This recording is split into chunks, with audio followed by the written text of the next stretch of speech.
Chers amis, chers frères et sœurs, bonjour. Euh, Comme on nous l'a demandé, je voudrais simplement faire une petite vidéo à partir d'un verset biblique qui se trouve dans la lettre de l'apôtre Paul aux Philippiens, au chapitre 4, le verset 13. Et c'est juste un verset qui dit « Je puis tout par celui qui me fortifie ». Alors l'apôtre Paul est en prison quand il écrit cette lettre aux chrétiens de l'église de Philippe. Et il a beau ne pas se laisser abattre par les coups du sort, sa situation de vie n'est pas facile à vivre.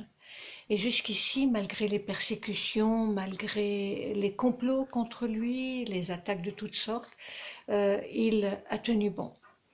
Et il lui est même arrivé d'être lapidé par ses persécuteurs et laissé pour mort.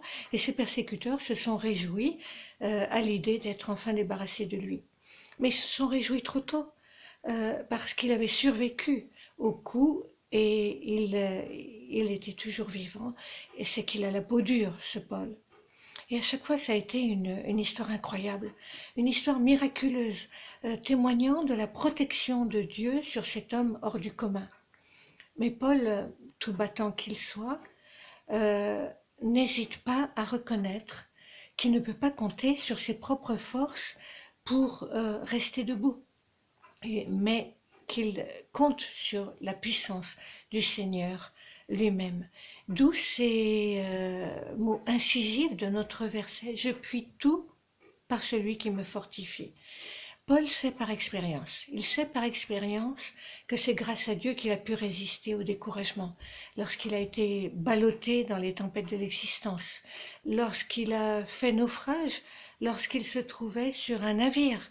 Euh, il sait que c'est grâce à Dieu qu'il a pu résister en toutes circonstances et qu'il peut résister encore maintenant qu'il est confiné dans un espace restreint, l'espace étroit d'une prison. Et lorsqu'il écrit cette lettre aux Philippiens, il est donc en prison. Et pourtant, il n'a rien fait de mal, il n'a pas enfreint la loi, il a simplement témoigné de sa foi au quotidien et c'est là la raison de son emprisonnement. Alors dans sa prison, Paul manque de tout. Et pour sa survie, il dépend de la solidarité de ses frères et sœurs chrétiens. Les chrétiens de l'église de Philippe le savent bien, eux qui lui ont envoyé une aide matérielle par l'intermédiaire de l'un d'entre eux, Épaphrodite. Alors jusqu'ici, l'apôtre a toujours voulu s'en sortir seul, sans dépendre d'autrui pour sa subsistance, en travaillant de ses mains, pour vivre, tout en exerçant son ministère d'évangéliste itinérant. Et maintenant, il en est tout autrement. Et il lui faut bien reconnaître qu'il a besoin des autres. Il a besoin des autres chrétiens pour sa survie en prison. Et cependant, malgré ce confinement contraignant dans lequel il se trouve, malgré cet état humiliant pour lui de dépendance des autres, malgré la privation de sa liberté, malgré cette incarcération injuste, il ne flanche pas. Il ne cède pas à la tentation de baisser les bras devant une situation apparemment injuste et sans issue. Et c'est qu'il est persuadé que Dieu est là, qu'il agit au quotidien dans sa vie, même en prison. Il a mis toute sa confiance en Dieu.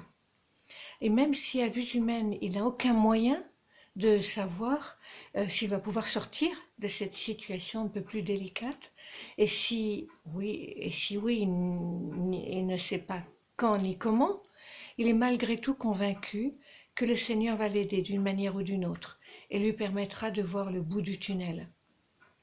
Alors quel exemple pour nous? À cause d'une épidémie qui se répand de par le monde à une vitesse incroyable, nous sommes tous confinés à nos domiciles. C'est comme une prison pour ceux qui vivent dans de tout petits espaces et beaucoup d'entre nous vivent dans des appartements extrêmement exigus. Les enfants ne peuvent pas sortir, ils s'impatientent, ils se bagarrent, l'atmosphère devient électrique. Les personnes âgées ne reçoivent plus de visites de leurs proches. Les malades sont isolés. La vie sociale de notre nation est réduite à néant. Mais relisons cette lettre aux Philippiens qui nous invite à ne pas céder au découragement. Souvenons-nous que le Seigneur est là, qui nous donne la force nécessaire de tenir bon au moment où nous en avons besoin, si seulement nous ne l'oublions pas et si nous mettons notre confiance en lui. D'après l'apôtre Paul, c'est là le secret d'une vie chrétienne victorieuse. N'oublions pas que le Seigneur peut maîtriser les situations difficiles, faire sauter les chaînes des enfermements de toutes sortes et venir à bout des tempêtes de l'existence. Et si nous devons rester confinés encore un bon moment, regardons au Seigneur et disons dans la foi, avec l'apôtre Paul, « Je puis tout par celui qui me fortifie. » Amen. Je vous invite à la prière. En cette période de l'existence où tant d'hommes et de femmes par le monde sont confinés dans leur domicile, nous voulons te remercier, Seigneur, pour ta présence parmi nous, pour ton écoute sans faille. Au cœur de nos vies souvent ballottées par le doute et l'insécurité, tu es là. Tu nous donnes force et espérance. Tu nous accompagnes au quotidien. Merci pour ta parole libératrice qui nous encourage et nous remet debout. Sois loué et sois béni, Seigneur. Amen. Amen.